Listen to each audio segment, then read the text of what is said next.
In order to do this, first you have to go to Google Earth. You can do a search for it. We want the regular Google Earth, so we're going to click on it.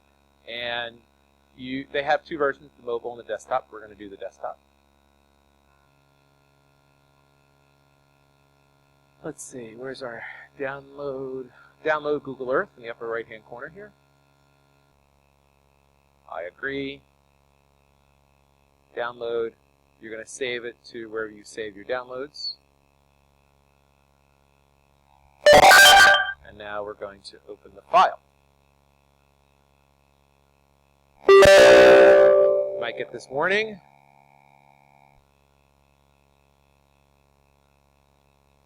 And this will take a minute to download. So once it finishes downloading, it'll start the install process. And that install process is pretty quick. And then here you have Google Earth. These are just the tips. You can leave that up if you want. Close. Maximize my window. Okay, so here is what Google Earth looks like.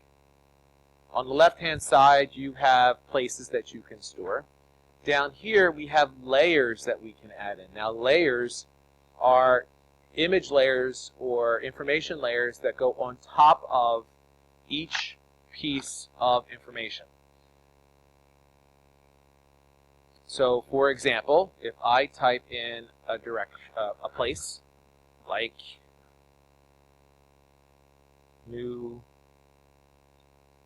PA, random location,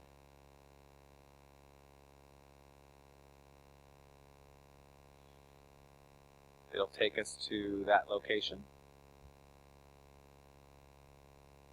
And we can see there's a bunch of layers of information that's on here. We can put on weather, put that on top. And you can add on these different tools. This is the primary database. So you can add on all these different layers, but there's an option for more down here. So if we click more, you can see that we can add in local places. We click on U.S. government. And then we get even more information. City boundaries, postal codes, senators, school districts. I thought there was also the water body outlines. Put those on, that's good. So you have all those, that's how you install and set up Google Earth. Okay.